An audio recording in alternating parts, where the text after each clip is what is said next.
이제 그럼 나는 친구 됐어. 너랑 좋게 메타드로 나가면 넌 놀래. 매일 아침 7시 30분까지 우리 조그만 교실로 몰아놓고 전국 900만의 아이들의 머릿속에 모두 똑같은 것만 집어넣고 있어. 꽉 막힌 사방이 막힌 널 모두를 보고 삼킨 이 시간 부시겠어 너.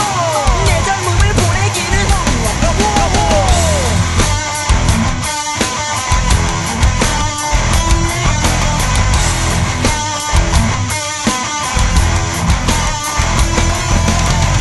더 비싼 너로 만들어주겠어. 네 옆에 앉아있는 그애보다도 하나씩 머리를 밟고 올라서 그렇게 좀더 잘난 내가 될 수가 있어.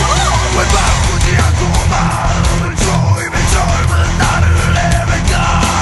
바꾸지 않고 남이 바꾸길 바라고만 있을까. 삭발 없는 사회 팟캐스트 방송, 뭐 이름도 아직도 이름도 못 정하고 헤매고 있는 우리 방송 시작하겠습니다. 자, 박수. 이 비가 쏟아지는 와중에 말이죠, 사람이 아파서 지금 죽게 생겼는데 날 여기까지 끌고 왔어. 오늘 재밌게 안 해주면 다 죽었어. 가만 안 둘 거야. 자, 아니, 저번에도 비 오고 이번에도 비 오네요. 계속 방송할 때마다 비 오네. 그러니까 뭔 좋아요 이게. 하여튼 비 올 때만 하는 거지. 나 아파 죽겠는데 이 몸살갈비에 걸렸던 사람 끌고 왔으니까 오늘 재밌게 해줘요. 자, 인사부터 하겠습니다. 저는 안녕하세요 여러분. 오늘 목소리 좋은 분이 안 오신 관계로, 자, 학번원 사회 이 팟캐스트 방송 사회를 맡고 있는 한량 동무입니다. 좀 늦죠? 늦었어요. 반응이 늦죠? 이 저기 열정이 안 느껴져. 사람들한테서 열정을 좀 보이란 말이야. 자, 다음. 자, 저는 프랑스에서 학벌 세탁을 하고 돌아온 원흉 비단터입니다. 아니, 원흉이라는 호가 생겼네요. 자연스럽게. 예, 원흉 이거 마음에 들어. 자폭하라. 근데 뭐의 원흉인지는 뭐 상상에 맡기겠습니다. 자, 그 다음. 네. 안녕하세요. 전 국민이 예술을 씹는 그날까지 열심히 달리는 예술 씹는 여자 제키림입니다. 맞나요? 네, 본명 얘기했나 저번에? 아니, 제키 했어요. 제키 아, 했어요. 그래요? 제키. 맘대로 해. 자, 다음.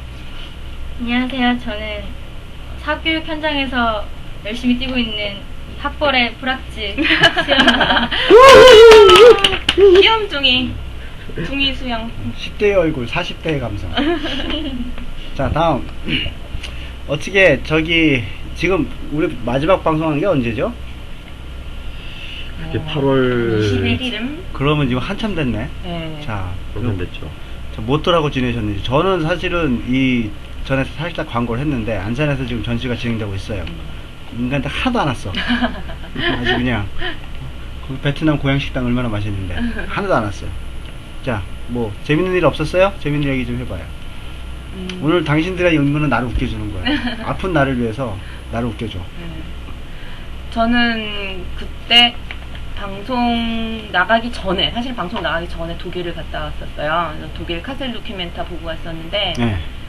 카셀 도큐멘타가 올해 너무 재밌어가지고 감동을 받으면서 거의 뭐 작품에 따라서 어떤 때는 거의 울 것 같은 느낌도 들었고, 뭐 어떤 거는 정말 재미있게 관객이 참여하는 것도 있었고, 네, 그래서 그 기억을 안고 계속 지금 살아가고 있고 있는데 개강을 해버렸어요.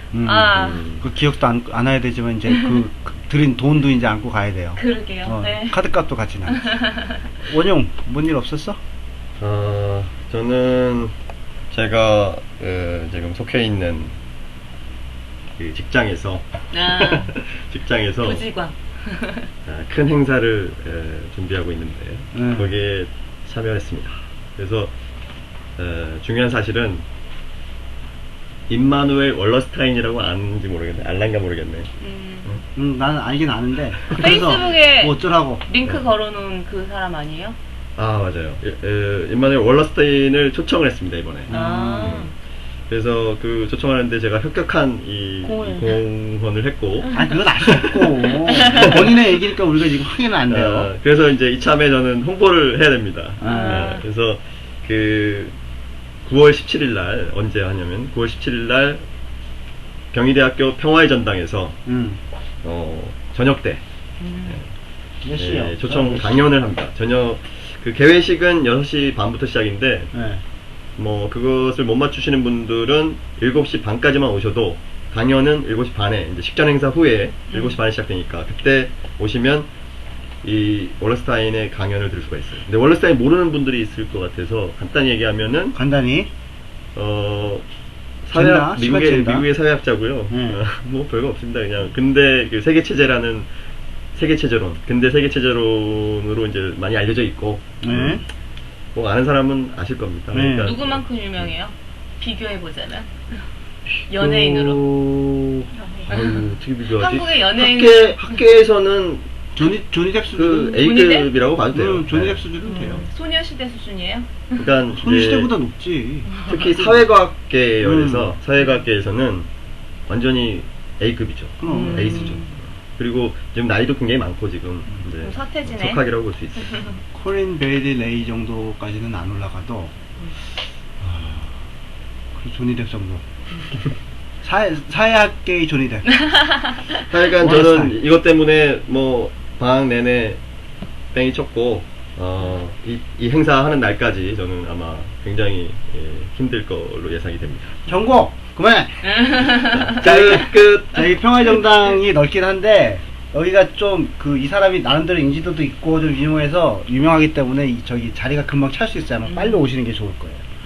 자, 그 다음, 뿌락치, 뭔 일 있었어요? 저는 뭐 별일은 없었는데 네. 제가 사교육 시장에서 뛰고 있잖아요, 현장에서. 근데 이제 새 학기를 맞아서 개강 시즌을 맞아서 학생들이 막 밀려 들어오면서 오. 지금 굉장히 사교육 호황. 오. 돈이 좀 되나? 저는 안 되고요. 좀 저는 있으면 안 수능 되고요. 보잖아요. 그쵸? 그쵸, 그것도 있고. 아, 수능이 이제 얼마 안 남았나요? 근데 중학생 담당이잖아요. 중학생들도 요즘 고등학교 갈 때 선행을 해야 된다고 선행 학생 하느라고 바빠요. 선행. 선행학습 얘기가 좀 이따 나오죠. 이놈의 선행 진짜. 에이, 참네. 자, 대강 못들하고 살았는지는 알았고, 우리가 사실 자주 보지는 못해요. 이렇게 이거 해야 겨우 핑계대서 만나서 오고, 나도 바빠가지고 자주 못 오고 요즘은. 자, 근데 우리 이제 다음에 중요한 또 이슈 중에 하나가 뭐냐면, 제목이 자꾸 마음에 안 든대. 도대체 이거 어떡하자는 거야. 난, 이거 방법이 없네. 자, 또 다른 제안이 하나 들어왔다면서요. 네, 교실 이데아라고 네. 서태지 가수가 이제 유명한 노래 중에 하나죠. 교실 이데아. 그 교실 이데아를 패러디해서 학벌 이데아. 이게 학벌 어떤가 이제 생각을 해봤거든요.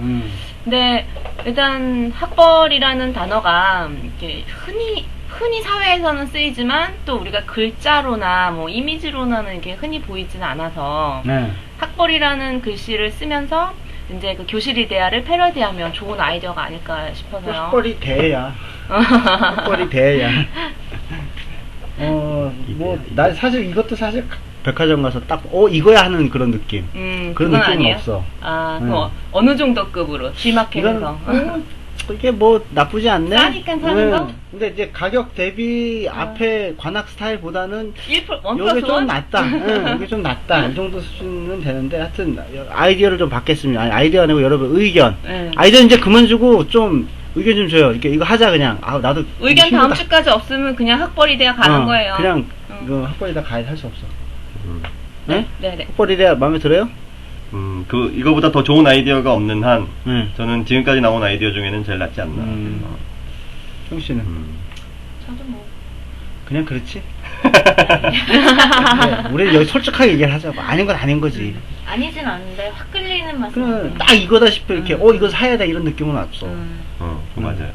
이건 정말 내 옷인다는 느낌은 없어요. 자, 그러면 좀 기다려 봅시다. 일단 다음 방송까지 일단 기다려 보고. 감정적으로 일단 좀 더 가보는 걸로. 네. 다음 방송 때는 웬만하면 그냥 결정을 하죠. 네. 더 이상 이제 더 이상 맨날 안 돼요. 딴 거 할 시간도 없고 우리 그냥 팟캐스트 결정하고. 정식으로 올려야 되니까 진짜 제목 필요하거든요. 그렇죠. 이제는. 네, 이제는 있어야 돼. 자, 그 다음에 또 이제 중요한 행사들이 또 있어요. 우리 학벌 없는 사회.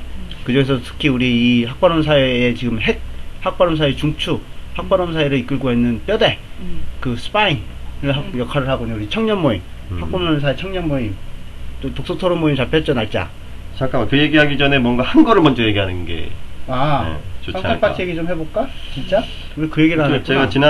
저희가 지난 그 방송에서 아주 대대적인 홍보를 했던 네. 이 쌍쌍 파티, 학벌 없는 쌍쌍 파티 어떻게 네. 됐는지 누구지? 네. 이름이 입이 안 붙었어 아직 제키림. 지금. 제키 한번 얘기해 주시죠. 네. 그때 시간대별로 살짝 얘기를 하면 7시 반에 모이기로 했는데 7시 반에 우리 멤버들만 있고 아무도 새로운 사람이 없었어요. 그래서 다들 우리끼리 회식하는 자리가 되겠구나 생각하고 있는데 갑자기 7시 31분부터 새로운 얼굴들이 막 들어오면서 대거 들어와서 파티가 성황리에 마무리가 됐습니다. 네. 네. 진짜 새로운 사람들 많이 왔어요. 네, 못했어. 너무 신기한 게 저희가 보낸 문자들, 페이스북, 그 다음에 또 저희가 어설프게 만든 유튜브에 올린 이 팟캐스트 방송까지도 듣고 관심있게 그 피드백 주시고, 그다음에 그걸로 농담도 하시고, 그랬던 게 너무 뿌듯했었던 파티였어요. 맞아요. 사실은 그 학벌 없는 사회 그 사무처에서 지원금을 줬잖아요. 그렇죠.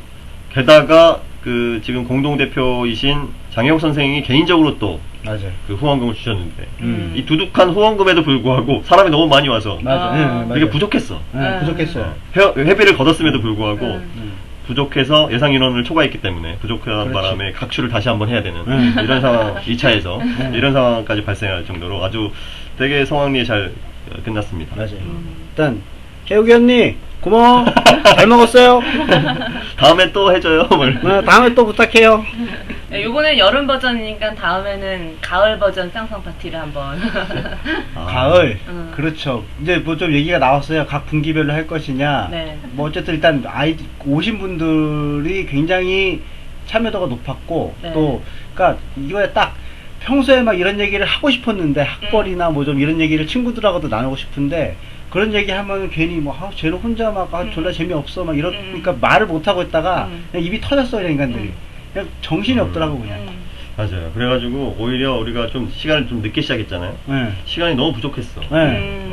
그래서 일찍 뭐 이렇게 집이 먼 분들은 좀 일찍 가야 되는 그런 상황이 발생하면서 끝까지 2차까지 같이 못하는 그렇죠. 분들이 네. 꽤 있었죠.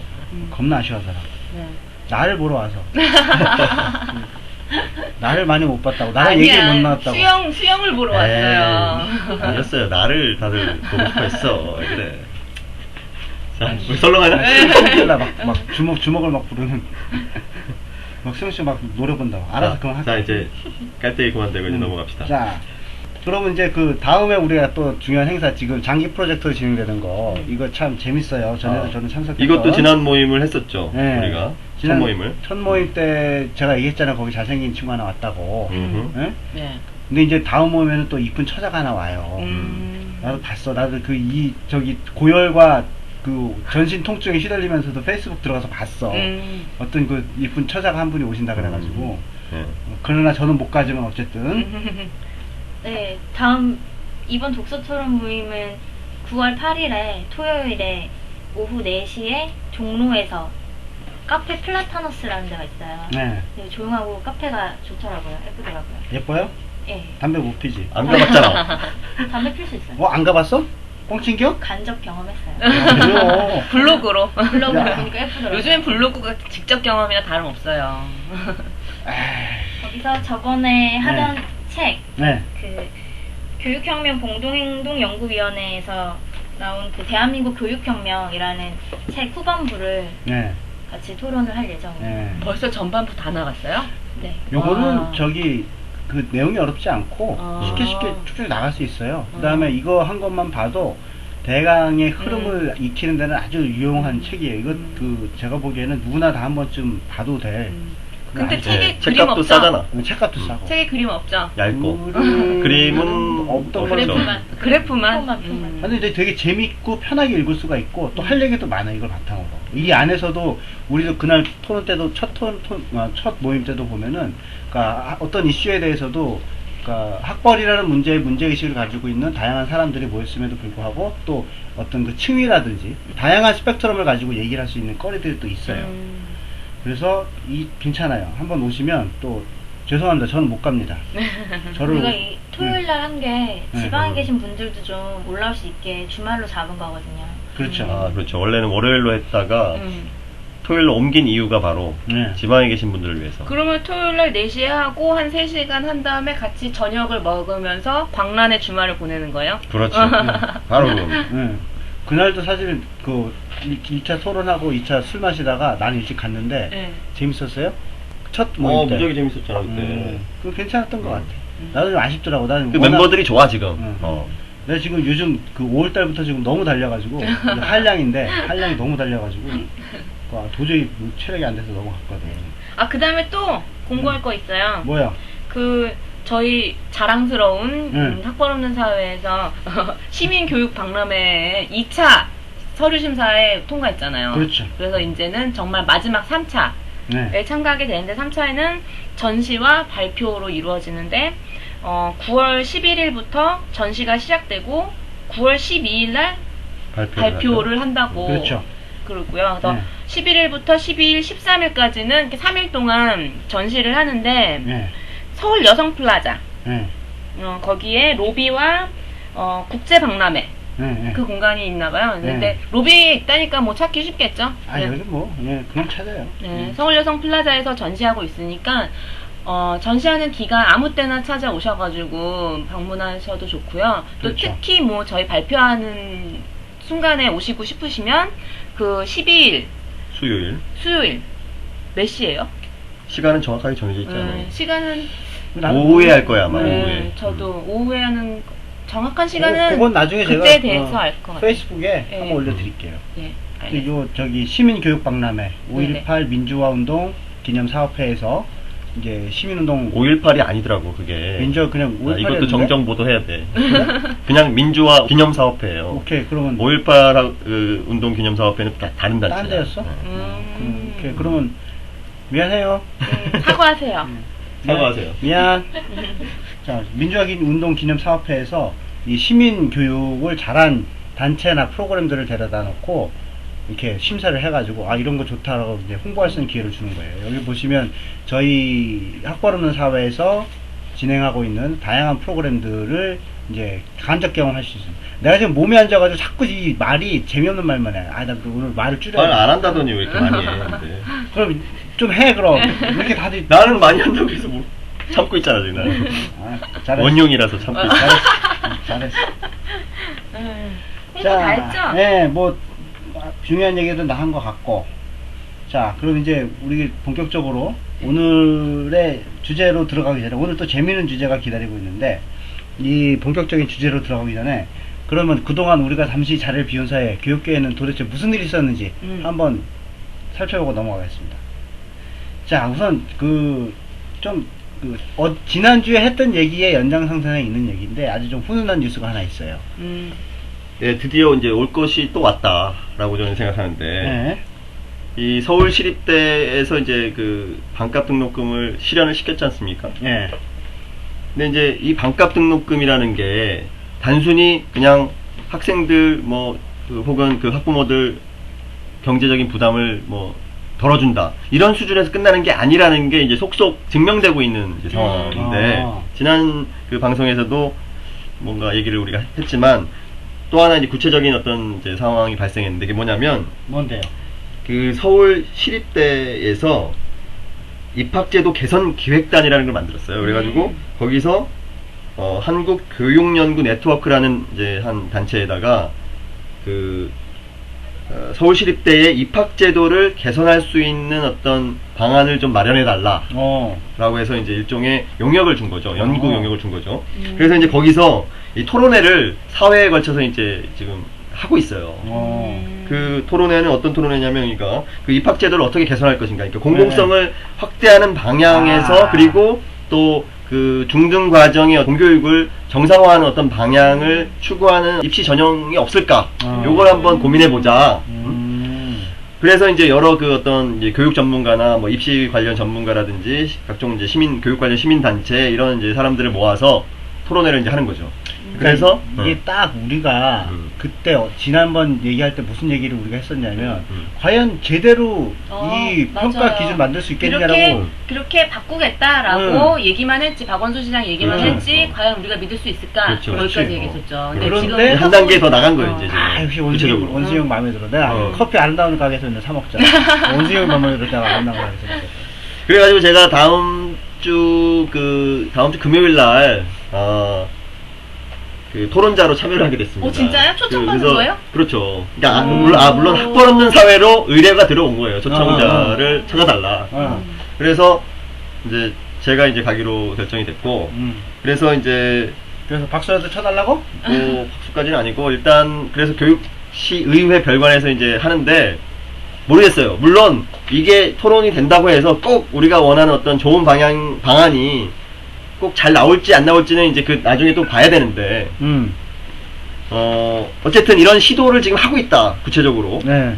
이제 이런 점에서는 되게 고무적이라고 저는 생각합니다. 그럼요. 네. 네. 이 참 그 딱 문제를 지적하니까 바로 또 이게 원장이 우리 방송 듣고 있었던 거야. 아, 우리 방송 듣고 이거 빨리 해야겠다. 그렇지, 그렇지. 네. 알고 있었던 거야. 서울시장이 듣고 있는 방송. 그렇지. 형 다음에 연락해. 내가 밥 사줄게. 그럴 수도 있어요. 자주 불러줘.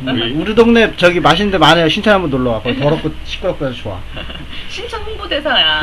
정말도 그렇고. 아니 난 신천은 되게 싫어하는데 시끄러워서. 근데 집에서 가까우니까 택시비도 안 되고. 자, 좋은 얘기는 됐고 이제 뭐 재밌는 좋고 즐거운 얘기만 늘 있는 게 아니고 사실은 모든 뉴스가 그렇지만 좋은 얘기 하나 나오면 나쁜 얘기 10개야. 자, 나쁜 얘기도 좀 해봅시다. 뭔 일 있었어요? 잠깐 나쁜 얘기는 아닌데 이게 이건 나쁜 얘기는 아니에요. 일단 그럼, 그렇다고 뭐 그러니까- 좋은 뭐 훈훈한 그런 뉴스라고 하기도 좀 어렵고 그럼 중립적인 얘기 하나. 그렇지만 어쨌든 긍정적인 어떤 뉴스인데 그 우리 학벌 없는 사회 말고 진보적인 교육 단체가 또 뭐가 있냐면은 사교육 걱정 없는 세상이라는 단체가 있어요. 거기서 그 여론조사 기관에다가 의뢰를 해가지고 조사를 하나 했는데 그게 뭘 조사했냐면 선행 교육에 대한 사람들의 의견을 물어본 거예요. 근데 이제 지난 방송에서도 선행 교육에 대해서 우리가 한번 얘기했고 또 오늘도 아까 뭐 소개할 때도 선행 교육 얘기를 했는데 이 선행 학습이라는 게 사실은 지금 사교육에서 어떻게 보면은 가장 뭐랄까 또 문제가 되는 것 중에 하나이잖아요. 그러니까 사교육에서 많이 하는 거고. 근데 과연 이 선행 교육에 대해서 사람들이 어떻게 생각하고 있냐? 그리고 효과가 있냐 이게 도대체? 이거에 대해서는 그동안의 연구가 그렇게 썩 별로 없는 것 같더라고요. 많지 않더라고요. 모르겠어요. 안 보여, 잘 안 찾아져. 연구가 없지. 연구가 되나? 아마 있을 수 있다고 저는 생각하는데 아마 교육학 하신 분들 중에는 찾아보시면 뭔가 이렇게 나오는 게 있지 않을까. 그러니까 이게 꼭 한국이 아니라 외국에서도 이런 연구를 했을 거라는 거죠. 이제 성인 남녀 1000명을 대상으로 딱 조사를 했는데 일단 그 의견은 어떠냐면 선행교육에 대한 의견 67.6%가 문제가 있다. 문제가 없다는 의견은 28.3%. 압도적으로 많네요. 압도적으로 문제가 있다라고 이제 사람들이 반응을 한 거고. 그 다음에 그 효과에 대해서는 더 높아요, 이게. 73.8%. 거의 74%죠. 그러니까 3분의 2는 효과가 없다. 이거를 가만히 있어봐. 근데 이게 그 조사 대상이 누구요? 아, 조사 대상 중요한 질문입니다. 조사 대상이 특정하지 않아요. 그 부분에 대해서 나름대로 굉장히 그 심혈을 좀 고심을 해서 한 것 같아요. 보편적인 표본 집단을 그렇죠. 뽑아낸 그걸 거예요. 뽑아내려고 굉장히 노력을 했고 인구 뭐 연령, 성, 그러니까 인구 비례 대비해서 지역 연령, 성 대비 할당을 했고 무작위 뭐 축출법 뭐 이런 걸 가지고 했고 또 그 방법도 조사 방법도 그 집전화 50%, 저기 휴대전화 50%. 이렇게 해서 또 그 어떤 그 전화기에 따라서 또 이제 사람들이 누가 받느냐 이제 이런 것 때문에 이제 생길 수 있는 그런 어떤 특정한 사람들만 응답하게 되는 그런 방법을 피하려고 노력을 많이 한 것 같아요. 그래서 그렇게 했는데 이 결과가 나왔다는 거죠. 물론 이게 이제 한 번의 조사 가지고 완전 딱 결론을 내기는 어렵겠지만 어쨌든 거의 없는 조사인데 그래도 처음 딱 했는데 이런 결과가 나왔다는 건 굉장히 고무적이지 않나. 사람들이 하여간 좋아하지도 않고 효과가 있다고 보지도 않는다라는 거죠 지금. 그렇지. 아니 근데 그러면 제가 아까 말씀드렸듯이 제가 선행 학습을 제가 하고 있단 말이에요. 그렇죠. 시키고 있죠. 네, 시키고 있단 말이에요. 근데 학원은 또 학원이지만 학원은 뭐 요즘 안 한다는 데가 없고 학원도 학원이지만 학교에서도 요즘은 선행학습을 해요. 그렇죠. 고등학교에서도. 근데 이렇게 뭐 문제가 있다고 사람들이 생각을 하고 효과도 없는데 왜 이렇게 앞다퉈가지고 다들 선행을 하는 건지. 그게 왜냐면 그게 저기 굉장히 그 인간 심리가 좋 같은 게 불안한 거야. 왠지 나는 될 것 같고, 그러니까 효과가 없더라도 안 하는 것보단 낫다라고 생각하시는 거예요. 그런 것도 혹시 여기에 나오나요? 그런 심리를 가지고 이제 연관되는 이제 그 문항이 있었던 게 뭐가 있냐면 선행교육의 이유를 물어봤어요 또. 그랬더니 그거 괜찮네. 그런 얘기 좀 하란 말이야 좀. 혼자 계속 떠들면 싫어하잖아. 아니 그러니까 그딴 얘기 하려고 좀 이런 좀 딱딱딱. 자, 선행교육의 이유를 물었더니 33.9%가 입시에서 학교 진도를 벗어난 어려운 문제를 출제해서다. 오, 야 이거 문제인데? 라고 했어요. 그리고 그 2위가 이제 2위가 이제 굉장히 높은 편이고 나머지는 조금 적은데 2위가 뭐냐면 선행학습을 부추기는 사설학원의 홍보와 선전이다. 이거는 약간 좀 의아한 결과인데요. 왜냐하면 사람들이 스스로 역시 홍보가 맥히네. 사람들이 스스로 그걸 인정하고 있는 거예요. 자기 홍보에 먹혔다라는 걸 인정하고 있다라는 건데 되게 재밌는 게 저는 뭘 반증하냐면 그 불안감을 반증하는 게 아닌가 싶어요. 사람들이 워낙 평소에도 불안해하고 있는 상황에서 남들은 다 하는데 내 아이는 어떡하지? 안 시켜도 될까? 하고 있는 와중에 마케팅을 지금 하는 거죠, 막. 공포 마케팅. 마케팅을. 근데 꼭 공포가 아니래도 예를 들어서 그 내가 젊을 때 내가 그 친구인 여자들이 많았어요. 근데 이제 애를 낳고 이제 다 컸잖아요. 이제 내 나이가 있으니까 그 친구들도 보면 몇 명은 나는 그런 거 안 할 거야. 우리 아이는 뭐 밭에서 들러 뛰어다니고 뭐 그래놓고 막상 또 자기 주변의 애들이 전부 다 그 가기 시작을 하면은 불안하다니까.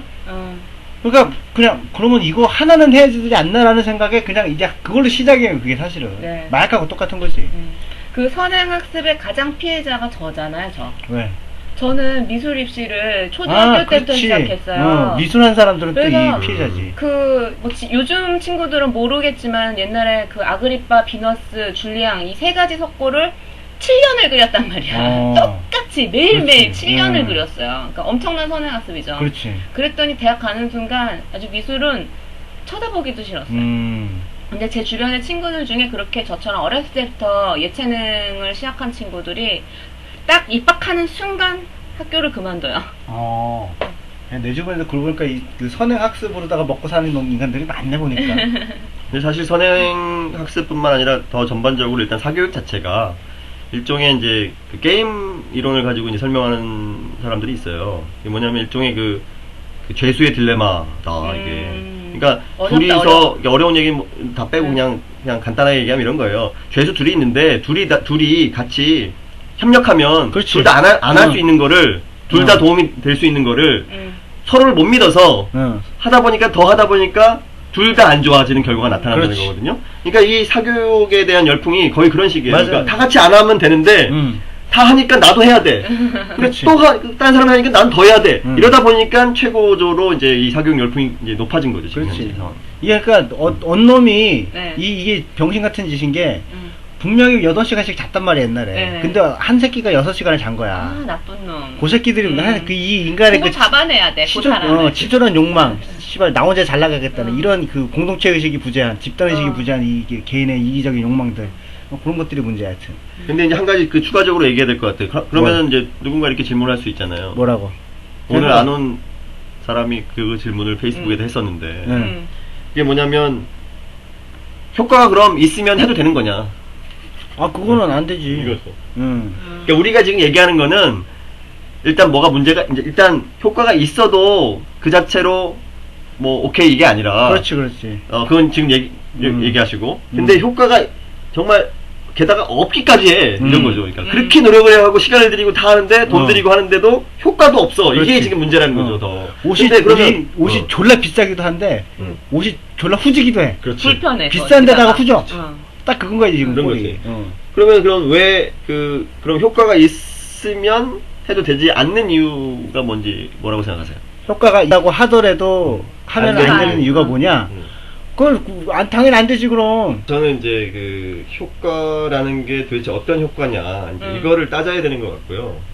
그러니까 효과가 있다면 그 효과라는 게 도대체 어떤 효과냐라고 했을 때 분명히 100이면 100 이렇게 얘기할 거예요. 그게 뭐냐면 시험 잘 보는 효과예요. 시험 잘 보는 법을 익히는 효과라고.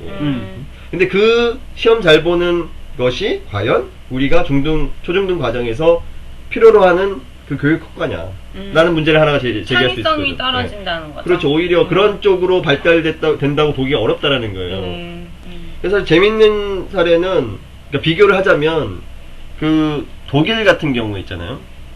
그 피사라고 해서 PISA라고 해가지고 이제 그 전 세계적으로 그 수학 능력 평가를 하는 그 시험이 있는데 한국의 그 중등학교, 중학교, 고등학교 학생들이 거의 수위권이에요, 항상. 수학, 과학 막 이런 데서 특히. 근데 독일을 보면은 독일 학생들은 독일뿐만 아니라 물론 몇 개 더 있는데 그런 이제 나라들이 뭐 저기 핀란드도 마찬가지고 뭐 노르웨이나 이런 데도 대체로 그런 식인데 어떤 식이냐면 그 친구들은 낮아요, 되게 순위가.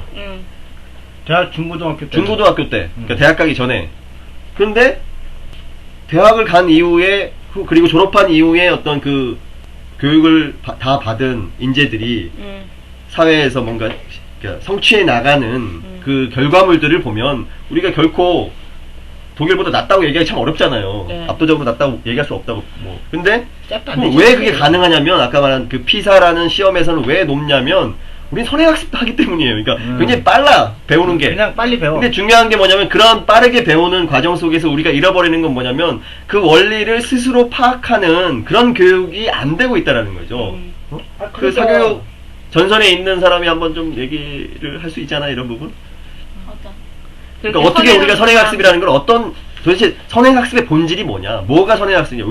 그래서 뭐가 문제가 되느냐 이런 거예요. 뭔 생각하고 있어요? 아니 선행학습이 어차피 지금 학원에서 가르치는 공부가 혹은 학교에서도 뭐 몇몇 선생님들이 가르치는 공부가 다 외우게 하는 거잖아요. 이미 나온 공식을. 그러니까 우리 몰라요. 이거를 그쵸, 아는 사람이 얘기해줘. 난 알아. 그래서. 이게 어떻게 이게 나왔는지 뭐 원리 정도까지는 알지만 아주 피상적인 정도이고 더 빨리 더 많이 공식을 외우는 사람이 문제를 더 많이 풀 수 있어요. 그렇지. 그런 면에서 선행이 아주 효과가 없는 건 아니죠. 그러니까 미리 공식을 더 많이 외워놓으면 문제를 더 많이 풀 수 있긴 하거든요. 지금 선행학습도 그런 식으로 하는 거죠. 더 빨리 많은 공식을 외울 수 있도록. 그래서 효과가 있다? 시험은 잘 본다. 시험 잘 본다? 시험 확실히? 점수는 올라간다.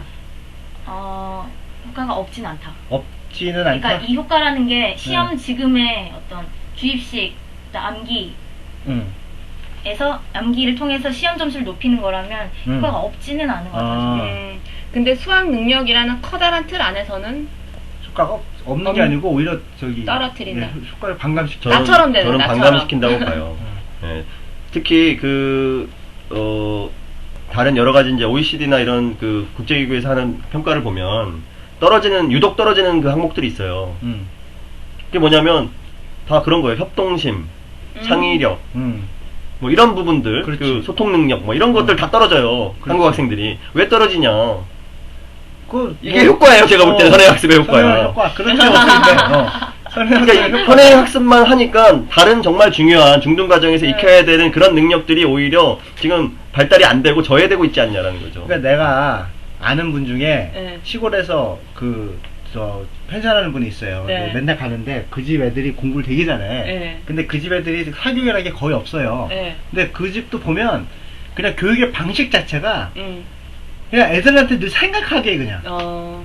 막 가르치는 게 아니고 왜 그런지에 대해서 늘 생각하게 하고 아이들이 납득할 때까지 얘기를 해주는 거예요, 그냥. 오히려 그 방식이 훨씬 도움이 된다라는 거지. 걔네 공부 다 잘해요, 지금. 내가 걔네를 초등학교 때부터 봤는데 지금 며칠 전에, 지난달에 갔는데 한 명이 뭐 소위 말하는 뭐 그래, 하여튼 공부 잘해, 걔네. 오히려 더 나아. 그러면서 애들도 바르고. 내가 애들 되게 싫어하거든요. 근데 막 전철에 애들 막 타면은 역할로 가고 버스에 막 유치원생들 막 오면 난 내려다 다음 거 타요. 나는 애들 진짜 싫어. 근데 그 집 애들 진짜 좋아해요. 그러고 보니까 좀 이해가 되는 게 제가 강의를 할 때 대학에서 이게 전시 디자인 수업이다 보니까 혼자서 만들 수가 없어서 항상 팀을 이뤄서 만들어야 돼요. 그런데 3학년쯤 뭐 졸업반쯤 되면 학생들이 그냥 적응을 하는데 1학년 때 가장 힘들어하는 게 팀을 만드는 걸 제일 힘들어하더라고요. 근데 누군가 얘기를 통해서 대화를 통해서 너가 맞으니까 뭐 나는 어떻게 할게 아니면 내가 맞으니까 이렇게 한번 해보자 설득하고 이런 거를 익숙하게 되는데 제일 힘들어하고 만약에 이거를 견디지 못한 친구들은 휴학을 하거나 아니면 아예 학교를 바꾸거나 전과를 하거나 이런 식으로 개인 작업을 할 수 있는 데로 옮기더라고요. 그래서 그걸 보면서 너무 놀랐어요. 그래도 이렇게 다 같이 이렇게 뭘 만들고 그러면 재밌어 하지 않을까 싶었는데 그게 그 아이들의 가장 큰 트라우마가 되는 거예요. 힘든 거야, 제일 힘든 거. 오케이. 자, 이 선행학습 얘기를 다음에 조금 더 길게 한번 얘기를 해봅시다. 너무 길어요. 네, 여기까지만 얘기. 지금도 길게 했는데. 근데 아니, 아직도 다 못했어. 할 얘기가 많아. 네. 우리 이슈 털기 하다가 오늘 끝내면 될 것 같아요. 자, 다음. 그 다음에 이제 또 무슨 얘기 하고 싶어요? 제 학생 인권조례에 대해서 얘기를 짧게 하고 싶은데 하고 싶어서 하는 거예요, 진짜? 열의를 부리라고, 열성을. 우리 그 선배님, 승의를 가져가는 거야, 승의를. 이 학생 인권 보장 이 목소리가 높아지면서 왜 올해 1월에 네. 교육청에서 서울 학생 인권조례 공포를 했잖아요. 노현이 형. 참. 근데 이제 여기에 멋진 대해서 아저씨. 교과부가 이거에 대해서 이제 대법원에 효력 정지 가처분 신청을 하고 또 무효 확인 소송을 했어요. 그러니까 그냥 없애려고 그랬다는 거죠. 그렇죠, 예. 그거 발을 못하게 하려고 했던 거지. 거기다가 이제 6월에는 교육청에서 이제 학교에다가 공문을 보냈었거든요. 학생 인권조례 시행에 따른 학생 생활지도 안내 해가지고 권장하는 이제 공문을 보냈는데 여기에 대해서도 정지 명령을 내렸고 교과부 교과부에서. 장관이 아이 새끼 같은 너 길 가다 한번 나한번 봐. 네 얼굴 알아. 학생 인권조례 시행을 이제 거의 막고 있는 건데 재밌는 게 이제 이번에 외교통상부가 유엔에다가 제출한 인권 관련 보고서가 있는데 여기에다가는 또 이제 굉장히 잘 되고 있다. 우리 학생 인권조례, 지방교육청에서 인권조례를 제정을 했고, 또 해당 조례가 모두 학생들의 표현의 자유 보정을 규정하고 있다. 잘 되고 있다. 이런 식으로 또 보고서를 낸 거죠. 삽질들 하고 있네, 진짜. 그럼 뭐야, 그러면 교과부는 없애려고 그러고, 외교부는 그거 갖고 자랑하고, 그리고 장난하는 것도 아니고, 무슨. 국내에서는 없애려고 하고, 외국의 해외를 향해서는 우리는 하고 있다, 뭔가. 좋은 이런 거 하고 식의 있다고. 이중적인 태도를 보이고 있는 거죠. 하도 저기 MB 이 자식이 까이니까 밖에 나가서도 유엔에서 맨날 까이잖아. 에이, 그렇게 좀 잘 좀 하지 자식아. 에이. 오케이, 얘네들 삽질하는 거 하루 이틀 얘기는 아닌데 하여튼 참 웃기는 짓거리도 하나 봤고. 자, 그 다음에 이게 또 지금 이거 사실 되게 중요한 이슈 중에 하나야. 이거 이 교과부 장관한테 이게 사실 굉장히 위험하거든요. 네. 교과부 장관한테 교과서 수정 권한을 강화하도록 했단 말이에요. 이게 뭐 아주 최근 뉴스는 아니죠. 일단 그 교과부 장관이 입법 예고를 했단 말이죠. 그거를 수정 권한을 이제 교과부 장관이 갖는 걸로 교과서 수정 권한을. 근데 이제 재밌는 거는 뭐냐면은 그 한겨레에서 그거를 이제 찾아냈는데 이 지금 현 장관인 그 교과부 장관 이주호 장관이 과거에 5년 전인가요? 그 과거에 2007년도에 교과부가 그 교과부 장관의 교과서 수정 명령권을 강화하는 방향으로 법 개정을 추진했었다란 말이죠. 이미 한번 찔러 갔구나. 그러니까 그때는 아마 그 의원이었을 때일 거예요. 국회의원 할 때 장관이 아니고 그때는 한나라당 의원이었는데 그때는 그 교과부 장관의 어떤 그 교과서에 개입하는 그 권한을 축소하자고 해놓고 자기가 장관이 되니까 바로 자기는 교과서를 자기가 수정할 수 있는 권한을 만드는 방향으로 지금 추진하고 있다. 화장실 들어올 때 다르고 그렇죠. 나갈 때는 완전 다른. 그러니까 아니면 이게 사주를 받은 거 아니요? 무슨 사주? 누구한테? 뭐 누구겠어요? 뻔하지. 이명박? 뭐 명박이나 근혜나 사주를 받은 거 아니요? 뭐 본인의 신념일 수도 있어요. 그게 그러니까 남이 하면 안 되고 내가 하는 건 내가 해야 된다. 괜찮다. 뭐 이런 완전 그럴 박정희네. 수도 있죠. 이거 완전 박정희만 해주네. 그래서 이게 이제 기사거리가 오마이뉴스에서 나왔고요. 이게 근데 사실은 이게 되게 왜 중요하냐면은 네. 사실 기존 우리가 지금 교과서를 만들어서 수정하는 과정 자체가 완벽하지는 않으나 최소한 다양한 단계를 통해서 검증 시스템이 다양한 단계를 통한 검증 시스템이 있는데 지금 이거가 굉장히 약화된다는 얘기 아니에요? 아니야? 그렇죠. 그럼 교과부 장관이 내용을 수정하는 구체적인 내용까지도 지시할 수 있는 거예요? 구체적인 내용이 이거예요. 뭐냐면 교과부 장관이 국정도서나 검정도서의 내용을 수정할 필요가 있다고 인정되면 국정도서의 경우에는 직접 수정하고 국정이니까 직접 할 수 있다 이런 거고, 그것도 웃기죠 사실은. 그렇지. 그렇다고 장관이 하는 건 아닌데 검정도서의 경우에는 검정 합격을 받은 자에게 수정을 명할 수 있다라는 거예요. 근데 약간 이해가 안 가는 게 네. 교육부 장관이 뭐 뭔가 공부를 열심히 해서 거기까지 된 것 같긴 한데 그 모든 교과목을 다 알 수가 있나? 모르죠. 네, 그게 틀렸다라는 걸 그 사람이 어떻게 알지?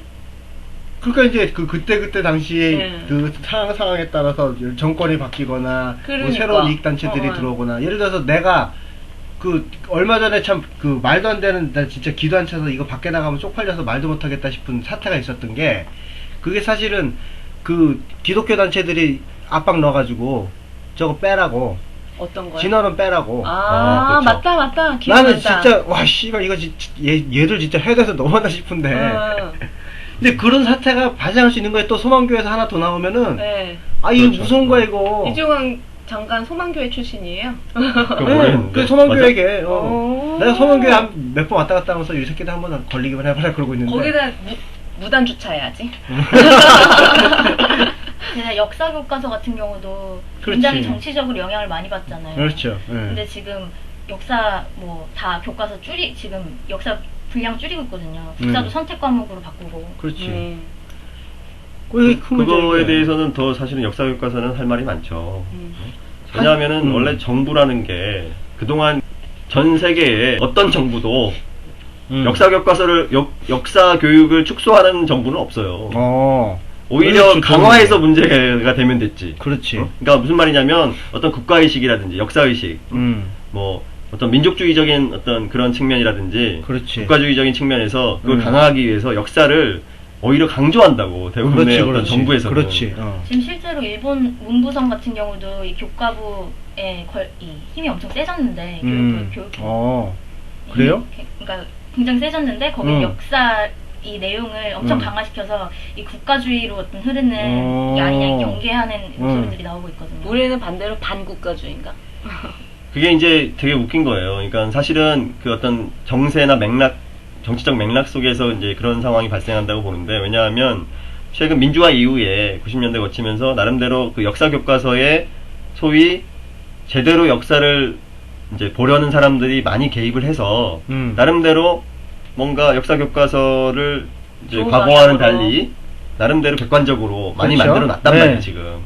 그러니까 그런 상태에서 다시 돌리기가 어려우니까 아예 빼자 이런 식인 거죠, 지금. 근데 이 교과서 문제는 다루려면 이슈도 굉장히 많고 해서 그렇죠. 이거는 따로 한 회 분량을 만들어야 될 것 같아요. 오케이. 할 거 많다. 네. 이거 뭐 할 얘기가 너무 많아. 자, 다음 얘기. 빨리 합시다. 자, 전원대 이제 동장. 교과부 관련해서 말고 네. 먼저 하실래요? 아, 네네.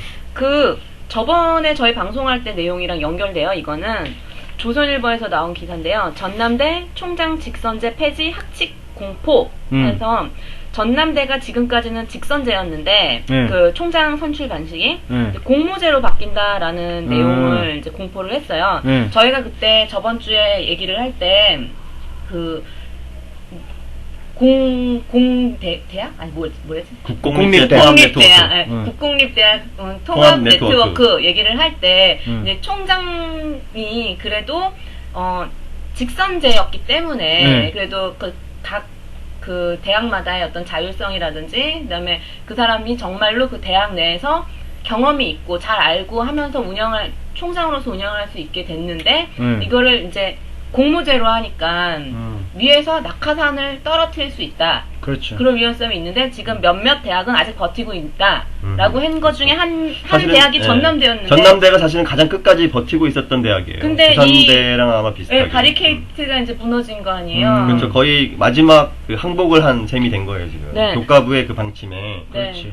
이제 항복한 거예요, 마지막 그 버티던 그쵸. 대학. 근데 이게 그냥 조선일보 기사라서 보면 직선제에서 공모제로 바뀐다라고 하면 하면서 잘 모르는 사람 입장에서는 직선제는 왠지 이렇게 무슨 공산주의 같은 느낌이 들고 공모제는 왠지 막 네, 자유롭고 자유주의, 네, 이런 민주적이고. 민주주의적 방식으로 이렇게 추대돼서 어떤 대단한 사람이 총장이 될 것 같은 느낌의 어투인데 사실 그게 아니라 그때 얘기했듯이 교과부에 있는 사람들이 나중에 퇴직하고 아니면 뭐 그 사람들이 다른 데로 이렇게 갈 때 그 다음 자리로 갈 때 이런 총장직으로 낙하산으로 올 수 있는 위험성이 많다.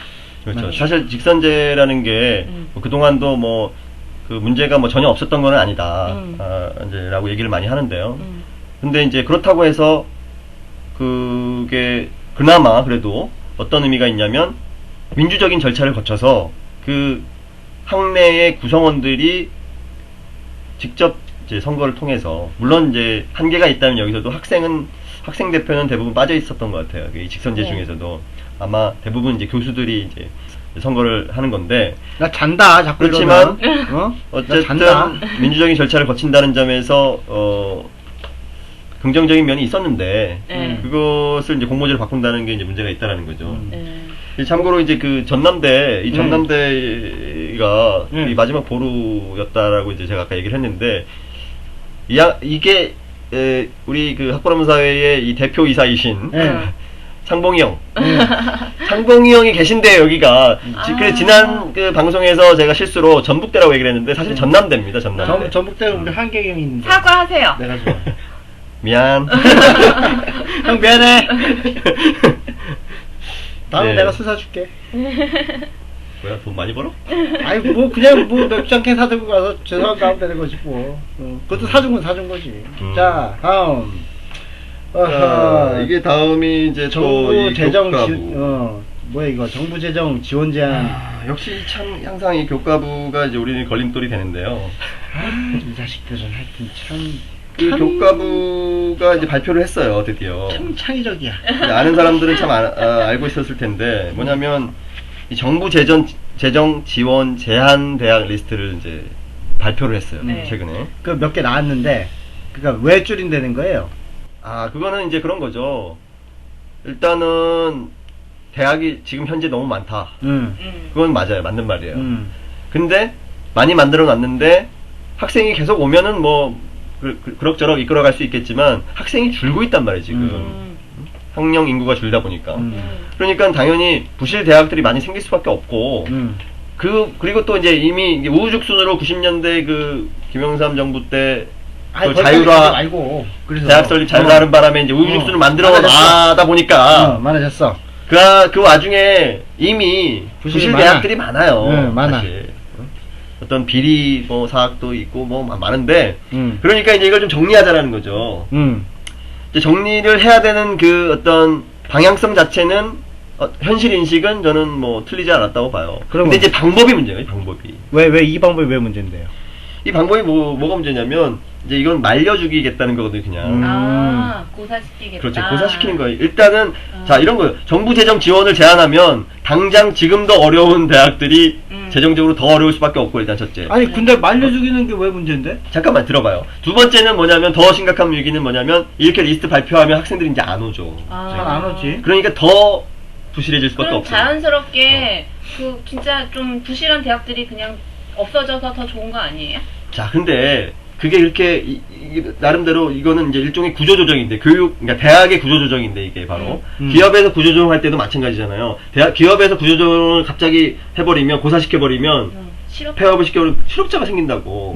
그리고 이제 이 대학의 경우는 단순히 그 교수들이나 직원들뿐만 아니라 학생들도 굉장히 난처해져요. 피해를 많이 보지. 피해를 보지. 그러니까 그 재학생들이나 졸업생들도 굉장히 큰 피해를 보게 되는데 이런 거예요. 이 방법 자체가 뭐 어쩔 수 없을 때는 뭐 어쩔 수 없이 해야 될지도 모르겠지만 지금 다른 대안이 없는 건 아니다라는 거죠. 뭐냐면 우리가 지난번에 얘기했던 국공립자 통합 네트워크가 있다라는 거예요. 바로. 그게 바로 우리의 천국이네요. 그렇죠. 거기서 완전히 그냥 무작정 고사시키는 방법이 아니라 살릴 건 좀 살리고 유지시킬 건 유지시키고 그 교수나 인프라나 그 직원들이나 이런 사람들을 유지시킬 부분은 유지시키면서 오히려 더 안정적으로 그리고 장기간에 걸쳐서 이제 변화시킬 수 있는 방법이라는 거죠.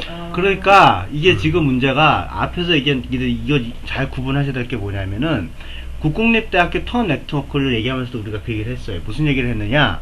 지금 현재 사립에 들어가는 돈을 빼오면 이걸 네. 할 수 있다는 얘기를 네, 했어요. 네, 네, 그래서 네. 이거 똑같은 거 아니냐라고 볼 네, 수가 있다고. 네. 근데 문제는 뒷구녕을 열어놓고 쫓느냐, 문을 닫아놓고 무조건 쫓느냐 이 차이가 있는 거거든. 그렇죠. 그리고 제가 지난번에 국공립 통합 네트워크 얘기할 때 그 얘기를 했잖아요. 정부가 할 수 있는 수단이 굉장히 많다. 그 국공립 통합 네트워크를 만들어내기 위해서 그리고 경쟁력을 뭐 유지하기 위해서 할 수 있는 게 많은데 사실은 지금 그 중에 하나를 쓸 수 있는 걸 보여준 거예요. 그러니까 말하자면 그 정부 재정 지원을 제한한다고 딱 하니까 며칠 전에 또 기사가 나왔어요. 이 지금 해당된 대학들이 난리가 났어 지금.